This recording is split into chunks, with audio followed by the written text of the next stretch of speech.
Salam saudara-saudaraku yang dikasihi dan yang diberkati Tuhan Yesus Kristus.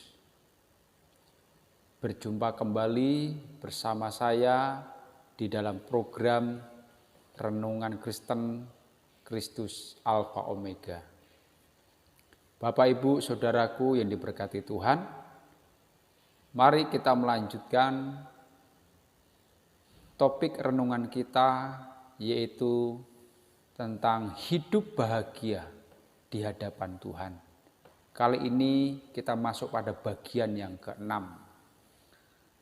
Injil Matius pasal 5 ayat yang ke-8, firman Tuhan berkata, "Berbahagialah orang yang suci hatinya, karena mereka akan melihat Allah." Bapak Ibu Saudaraku dikasihi Tuhan, melalui ayat ini ada 2 poin yang ingin saya sampaikan. Bagaimana supaya hidup seseorang benar-benar bahagia. Berdasarkan ayat ini, Bu Saudara, Tuhan Yesus berkata, "Berbahagialah orang yang suci hatinya."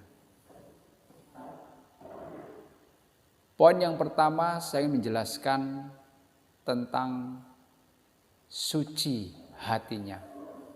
Bapak Ibu Saudaraku kasih Tuhan, kesucian hati itu sangat penting di dalam kehidupan perjalanan iman Kristen.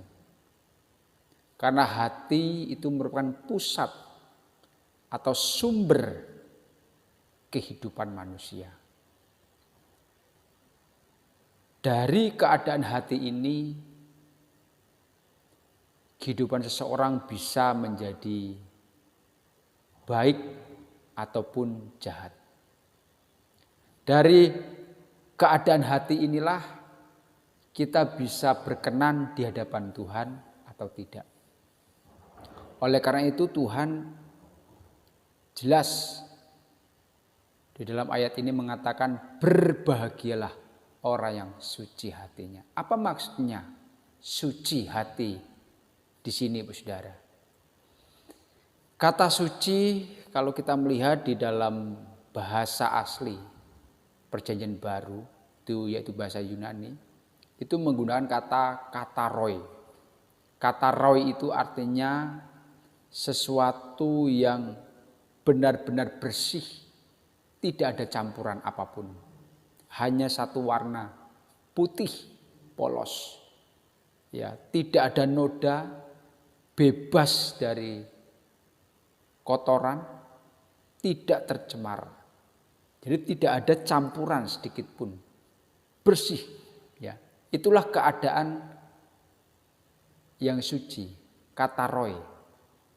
Jadi hati yang suci di sini artinya hati yang benar-benar bebas dari segala sesuatu yang bisa mencemari, yang bisa mengotori, yang bisa menodai hati. Apa yang bisa mengotori hati? Ya, tentu dosa. Oleh karena itu, ya, hati yang suci itulah hati yang bebas dari keinginan dosa. Hati yang bebas dari dendam, hati yang bebas dari iri hati, hati yang bebas dari amarah, hati yang bebas dari kebencian, ya. Hati yang benar-benar bersih di hadapan Tuhan. Nah, itu yang harus kita miliki, Bu Saudara, ya. Jadi hati kita perlu kita jaga, jangan sampai ya ada sesuatu yang lain yang menempel di hati kita. Ya. Bahkan jangan sampai hati kita itu ya dinodai dengan motivasi-motivasi yang bisa merusak kesucian, ketulusan hati. Ya. Ada motivasi-motivasi, keinginan-keinginan lain. Misalnya ketika kita berbuat baik, jangan sampai kita punya motivasi yang lain seperti berbuat baik karena ingin dipuji, berbuat baik supaya ingin dinilai orang baik, berbuat baik supaya mendapatkan balasan atau imbalan dan lain sebagainya. Ya, jangan ada udang di balik batu, itulah istilah orang dunia. Jangan ada motivasi-motivasi yang terselubung di dalam hati ini, Ibu Saudara. Ya. Bahkan dalam dunia pelayanan, para hamba-hamba Tuhan, pelayan Tuhan, kita perlu jaga hati dalam melayani Tuhan. Jangan sampai hati kita ternoda karena kepentingan pribadi, karena motivasi-motivasi yang salah. Misalnya melayani karena ada amplop persembahan. Kita melayani karena ada PK, ya.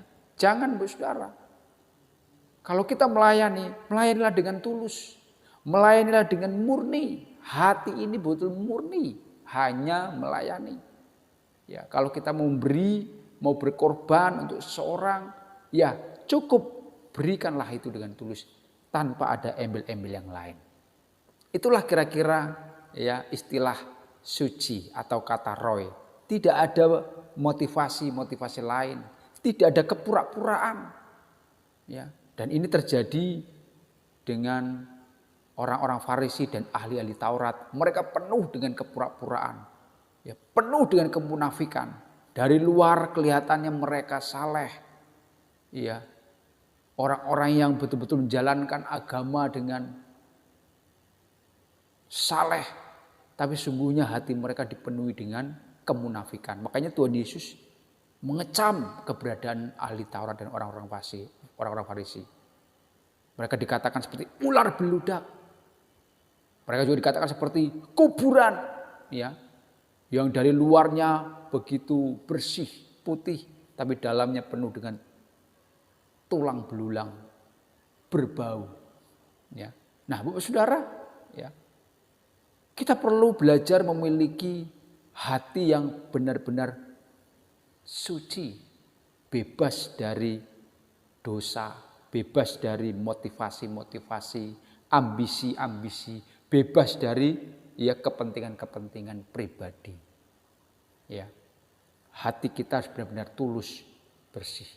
Dan orang yang memiliki kesucian hati, kemurnian hati di dalam Mazmur pasal 15 ayat 1 sampai 5, mereka mendapatkan kehormatan, layak mendekat ke gunung Tuhan. Artinya apa? Mereka berkenan di hadapan Tuhan. Mereka diterima Tuhan. Bapak, Ibu, Saudara yang kasih Tuhan, penting sekali kita menjaga kesucian hati. Dalam kita berbuat baik, di dalam kita menolong orang, di dalam kita melayani pekerjaan Tuhan. Mari lakukan itu dengan hati yang suci, hati yang murni. Ya. Hal yang kedua, Tuhan Yesus katakan, berbahagialah orang yang suci hatinya, karena mereka akan melihat Allah. Mereka akan melihat Allah. Orang yang hatinya suci, hidupnya bahagia. Kenapa? Karena diberikan Tuhan kesempatan melihat Allah. Nah, kata melihat di sini, jangan kita artikan melihat dengan mata jasmani, melihat dengan pandangan lahiriah, tidak, Saudara. Apalagi melihat Allah dengan mata jasmani. Allah tidak bisa dilihat dengan mata jasmani. Allah itu roh. Lalu apa yang dimaksudkan dengan melihat Allah? Melihat di sini, Saudara, kalau kita mengacu pada bahasa asli Perjanjian Baru, itu bahasa Yunani, ya, itu menggunakan kata opsontai. Ya, kata dasar yang digunakan, kata dasarnya adalah horau, ya, horau. Artinya apa, Bu Saudara? Ya, artinya adalah melihat dengan hati. Horau itu artinya melihat dengan hati, ya. Berarti, ya, yang dimaksudkan Tuhan melihat Allah itu adalah Tuhan memberikan kemampuan, ya, di dalam peka, hati yang peka, ya. Kita diberikan kemampuan, hati kita bisa melihat, diberikan pengertian, diberikan pemahaman, diberikan kepekaan. Hati ini bisa melihat. Nah, coba perhatikan. Orang yang suci hatinya Pasti Tuhan memberikan kemampuan hati kita bisa melihat, bisa menangkap, bisa mengerti, memahami, peka. Peka terhadap apa? Peka terhadap kehendak Tuhan. Peka terhadap kebenaran. Bisa melihat apa yang menjadi keinginan Tuhan. Itulah hati yang bisa melihat, saudara. Ya. Kenapa ada banyak orang bisa melakukan pembunuhan?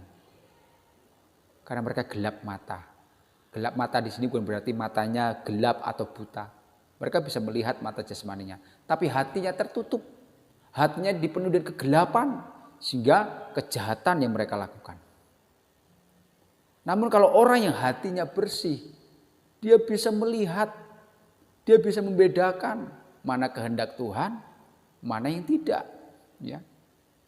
Jadi saudara, mari kita perlu menjaga hati ini tetap bersih agar kita mampu melihat, mampu memahami, mengerti, menangkap dan peka dengan keinginan dan kehendak Tuhan.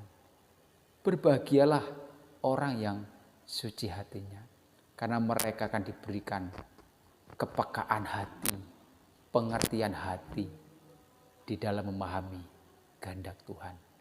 Maka dari itu dalam Amsal pasal 4 ayat 23 dikatakan, jagalah hatimu dengan waspada, karena dari situ terpancar kehidupan. Kita harus menjaga hati kita tetap bersih, tetap murni. Jangan sampai hati kita dipenuhi dengan keinginan dosa, dendam, iri hati, ya benci. Karena keadaan hati mempengaruhi kehidupan yang kita jalani. Ya.